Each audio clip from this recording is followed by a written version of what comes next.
I just watched a video of the young man Tyre Nichols being brutally beaten, murdered to death, murdered by those five Memphis police officers, and it was brutal. And you can't help but think how not just human beings, but trained police officers who are supposed to be purveyors of peace, how they could turn and become murderers. And the thing that stands out here is it's not just police officers, it's black police officers who murdered this young black man. And, when I listened to the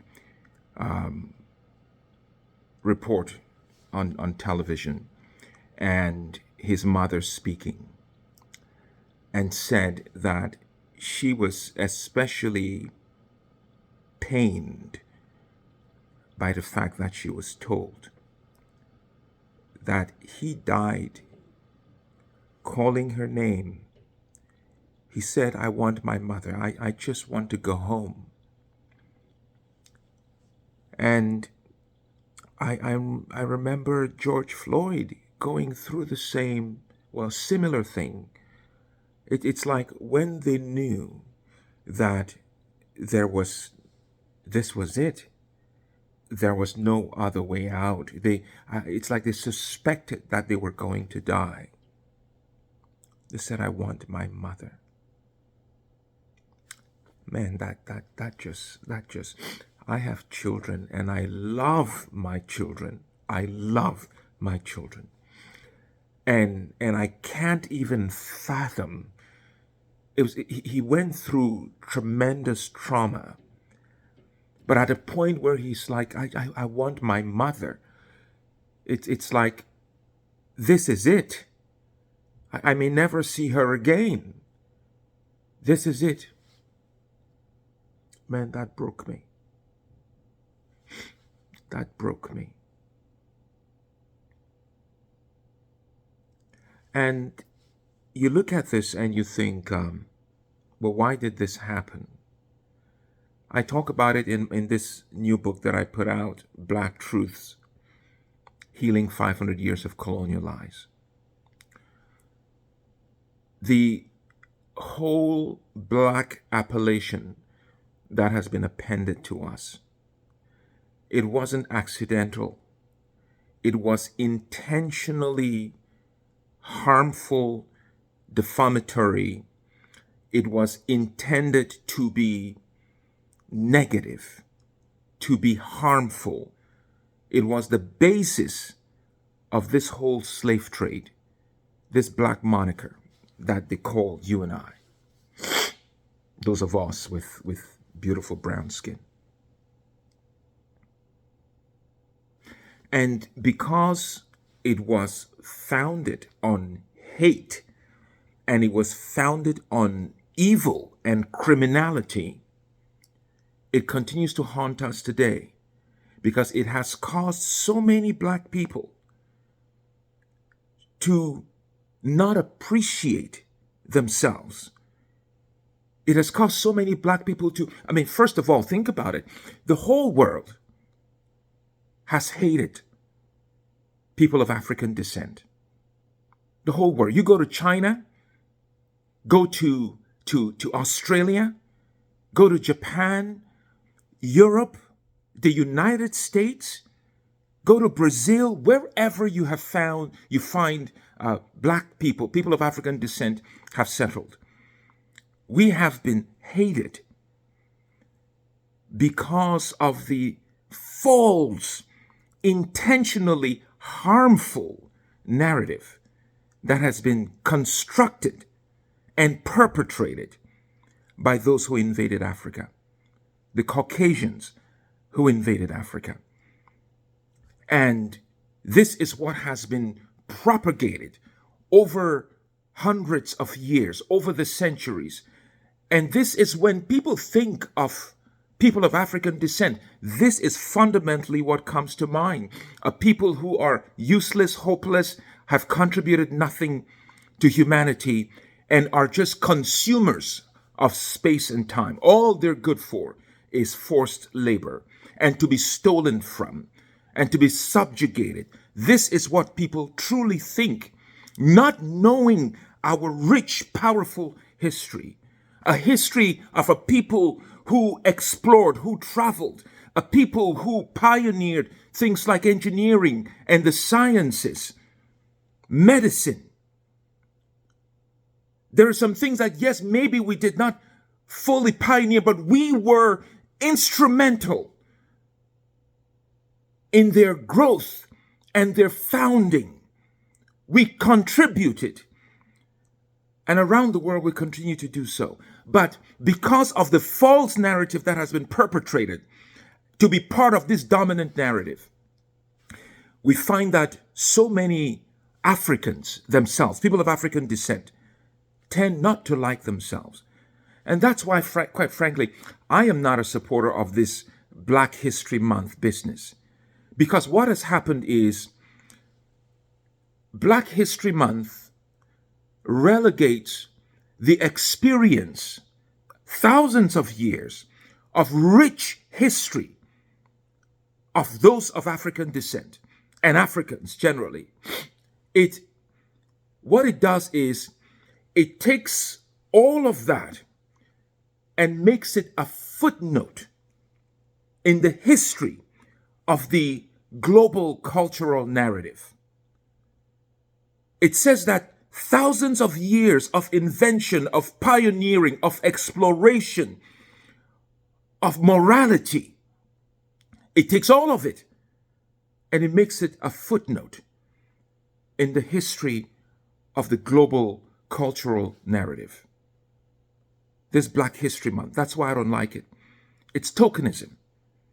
And then, of course, usually if you're in North America and they talk about Black History Month, they talk about Black history as it pertains to Canada and the United States, forgetting the thousands of years of cultural contribution in every field that emanated from the African continent. They forget about all of that. Because you see, folks, when you begin to teach the truth, as I am trying to do with this new book, Black Truths, Healing 500 Years of Colonial Lies, when you begin to propagate the truth about who we are as Black people, then you will find that Black people begin to recognize who they are and maybe begin to even love themselves again. Because what you experience when you watch this video is really Black folk buying in to the narrative of hate that we have been taught all of these years. We have been subjugated and tortured and tormented and kidnapped and murdered and stolen from and raped and pillaged for all of these years, to the extent that a lot of Black people don't love themselves anymore. And so they try to cover it with light skin and straight wigs and those kinds of things. That's the root of it, folks. That's the root of it. This young man, Tyre Nichols, did not need to die. George Floyd did not need to die. Even though on the one hand, George Floyd was murdered by white police officers and Tyre was murdered by Black police officers, the root of it is hatred for Black people. And in this case, it is intra-Black racism. It is emanating from Black to Black, but the root cause is the same. Folks, this has to change, but it begins when we begin to learn the truth. That's why I wrote Black Truths, Healing 500 Years of Colonial Lies. Until we come to the point where we understand what is actually going on, we cannot really and truly begin to heal. There are many black people who think, I have a great job, I have a nice car, I have a nice house, I have my family. That stuff is in the past. My friend, this is exactly what they want you to think, that it's in the past. But that too is a lie. The truth is, it continues to harm us. I call what is happening psychological warfare that is being waged against black people. That's the cause of the young man Tyre being murdered by people that look exactly like him. Black Truths, Healing 500 Years of Colonial Lies. Get the book and let's begin to insert truth into the dominant narrative to the extent that we begin to know who we truly are. We begin to appreciate who we truly are. Then the world will begin to recognize who we truly are. And then you see how an explosion of creativity and manifestations of power in the black community. You will see it for yourself. And if you are a Caucasian person or an Indian person or a Chinese person, somebody else looking at this, then let's get you to contribute towards propagating the truth about blackness. Because let me tell you something, my friend, even your life today has been contributed to in profound ways by black people. The truth is that, but you don't even know it. You don't even know it because the dominant narrative has kept that from you. I'm going to do a proper exposition on this stuff. This here is just, man, I saw that video and it broke my heart because as a father, I cannot even begin to imagine. I cannot even begin to imagine. So I pray for Tyre's family, for his mother, for his siblings, for his father.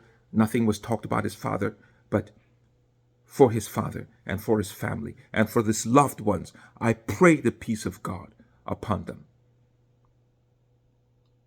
I pray the peace of God upon them. Listen, folks, this is not going to change. It's not going to go away anytime soon until we begin to heal from these 500 years of colonial lies that continue to haunt us to this day. Listen, God bless you. Look out for the video I'm going to put out as I do a proper exposition on this matter. God bless you, and I'll see you on the next one. Bye-bye.